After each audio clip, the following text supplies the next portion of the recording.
इंसानी जिंदगी में हर कोई कामयाबी का ख्वाब देखता है, लेकिन हकीकत में कामयाब वही होता है जिसके पास सही सोच और सही रास्ता होता है। इस रास्ते पर चलने के लिए सबसे पहले हमें अपनी जिंदगी में कुछ बुनियादी चीजों को अपनाना होगा। सबसे पहली शर्त है अल्लाह पर तवक्कल यानी भरोसा। जब तक आपका यकीन अपने खालिक पर मजबूत नहीं होगा, आपके कदम डगमगाते रहेंगे। और इसके साथ ही जुड़ा है खुद पर यकीन। अल्लाह ने हर इंसान को किसी न किसी खूबी के साथ पैदा किया है। अगर आप अपनी काबिलियत पर शक करेंगे तो कामयाबी आपसे दूर भागती रहेगी। इसलिए भरोसा रखें अल्लाह पर और अपनी मेहनत पर। दूसरा अहम कदम है कोशिश करना। बिना कोशिश के कोई भी नतीजा हासिल नहीं होता। जो इंसान सिर्फ बैठा रहता है और कोशिश नहीं करता, उसके पास कामयाबी कभी खुद नहीं आती। अपनी मंजिल तक पहुंचने के लिए आपको लगातार जद्दोजहद करनी होगी। और इस सफर में सबसे जरूरी चीज है उम्मीद। कभी भी मायूस न हो, क्योंकि मायूसी इंसान की आधी ताकत खत्म कर देती है। एक और जरूरी बात, खुद को दूसरों से तुलना न करें। अल्लाह ने हर इंसान के लिए अलग वक्त और अलग रिज्क तय किया है। जब आप दूसरों को देखकर अपनी किस्मत का फैसला करते हैं, तो आप अपना सुकून खो देते हैं। आपका मुकाबला सिर्फ आपसे है। लेकिन याद रखिए, अगर कोशिश के बाद भी नतीजा तुरंत न मिले, तो वहाँ एक चीज काम आती है, सब्र। पार्ट 1 में हमने भरोसे और कोशिश की अहमियत समझी। लेकिन अब बात आती है उस चीज की जो आपकी पूरी मेहनत को बीच रास्ते में रोक सकती है, और वो है सब्र। अगर आपके पास कोशिश है लेकिन सब्र नहीं है, तो एक न एक दिन आप थककर हार मान लेंगे। कामयाबी का रास्ता आसान नहीं होता। इस रास्ते में मुश्किलें आना तय है। और जब ये मुश्किलें सामने आती है, तो जो चीज आपको संभाल कर रखती है वो है सब्र। इसी के साथ हमें हमेशा अल्लाह से मदद मांगनी चाहिए और कभी हार नहीं माननी चाहिए। जब हमें कोई नुकसान होता है या हम नाकाम होते हैं, तो हमें अगर मगर में नहीं पड़ना चाहिए। ये नहीं सोचना चाहिए कि अगर मैंने ऐसा किया होता तो वैसा हो जाता, क्योंकि ऐसी बातें इंसान को कमजोर बनाती है और उसे भटकाती है। इसके बजाय हमें दिल से यह मानना चाहिए, अल्लाह ने जो मुकद्दर किया वही हुआ। यही सोच इंसान को अंदर से मजबूत बनाती है और उसे आगे बढ़ने की ताकत देती है। अब बात आती है एक और बहुत जरूरी चीज की, खुद का हिसाब लेना। कामयाब होने के लिए हमें दूसरों की कमियां निकालने के बजाय अपने अंदर झांकना होगा। दूसरों की बुराई करने या उनके राज खोलने में समय बर्बाद करने से बेहतर है कि हम अपनी आदतों और अपने अखलाक को सुधारें। खुद से पूछिए, क्या मैं वही कर रहा हूं जो सही है? क्योंकि बिना अंदरूनी सफाई के बाहरी कामयाबी अधूरी होती है। और अगर हमसे कोई गलती हो जाए तो याद रखिए, तौबा का दरवाजा हमेशा खुला है। तौबा का मतलब है अपनी गलती को स्वीकार करना, उस पर पछताना और उसे दोबारा न करने का इरादा करना। और अगर किसी इंसान का हक हम पर है, तो उसे पूरा करना भी उतना ही जरूरी है।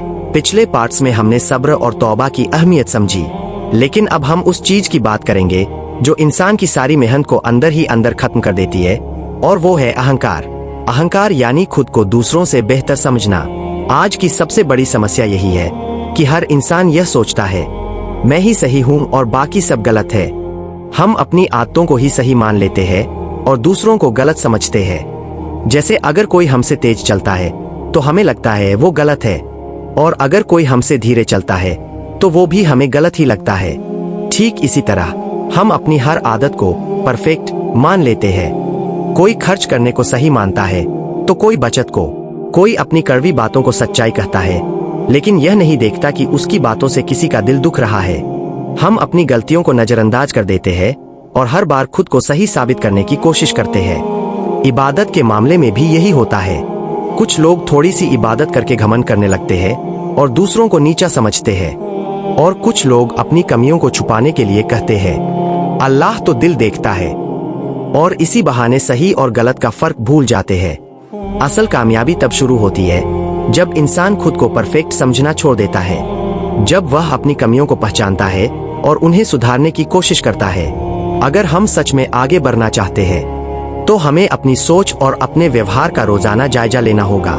जैसे एक व्यापारी अपने काम को बेहतर बनाने के लिए हर दिन उसे चेक करता है, वैसे ही हमें भी अपने अंदर झांकना होगा और खुद से पूछना होगा, क्या मैं सही रास्ते पर हूँ या सिर्फ अपनी जिद पर अड़ा हूँ? अब तक हमने भरोसा, कोशिश, सब्र, तौबा और अहंकार को समझा, लेकिन अब सवाल यह है कि हम ये सारी मेहनत आखिर कर किस लिए रहे हैं? हमारी मंजिल क्या है? दुनिया की इस भागदौड़ और शोर शराबे के बीच एक चीज सबसे जरूरी हो जाती है, रुकना और खुद का सामना करना। हम हर दिन दुनिया के पीछे भाग रहे हैं, लेकिन क्या हमने कभी सोचा है कि क्या हम अपने रब की तरफ भी बढ़ रहे हैं? अक्सर हम अपनी पूरी जिंदगी दूसरों को समझाने, उन्हें बदलने और उन्हें सुधारने में लगा देते हैं, लेकिन खुद को बदलना भूल जाते हैं। असल समझदारी यही है कि इंसान अपनी कमियों को पहचाने और उन्हें दूर करने के लिए अल्लाह से मदद मांगे। अगर हम अपनी शख्सियत को मजबूत बनाना चाहते हैं तो हमें हर दिन खुद को कल से बेहतर बनाना होगा। छोटे छोटे बदलाव ही आगे चलकर बड़ी कामयाबी का हिस्सा बनते हैं और धीरे धीरे इंसान सिर्फ बाहर से नहीं बल्कि अंदर से भी मजबूत होने लगता है। अब बात आती है कामयाबी के असली मतलब की। कामयाबी सिर्फ दुनियावी तरक्की का नाम नहीं है। असल कामयाबी यह है कि इंसान अपनी जिंदगी के हर काम को सही मकसद के साथ करे। हमारी इबादत, हमारा व्यवहार, हमारे छोटे बड़े फैसले, सब कुछ ऐसा होना चाहिए जो हमें सही रास्ते के करीब ले जाए। हमें हमेशा यह कोशिश करनी चाहिए कि अगर हम मजबूत हैं तो हम उस मजबूती को सही दिशा में इस्तेमाल करें, और अगर हम कमजोर पड़ रहे हैं तो हम अपने रब से मदद मांगे और उसके करीब होने की कोशिश करें, क्योंकि असली सुकून और असली कामयाबी वहीं से मिलती है। आखिर में बात सिर्फ इतनी सी है, सिर्फ सही बातें सुन लेना ही काफी नहीं होता। असल फर्क तब आता है जब इंसान उन बातों को अपनी जिंदगी में उतारता है, जब वह हर दिन खुद को बेहतर बनाने की कोशिश करता है और धीरे धीरे वही कोशिशें उसकी पहचान बन जाती है, और वही इंसान असल मायनों में कामयाब कहलाता है।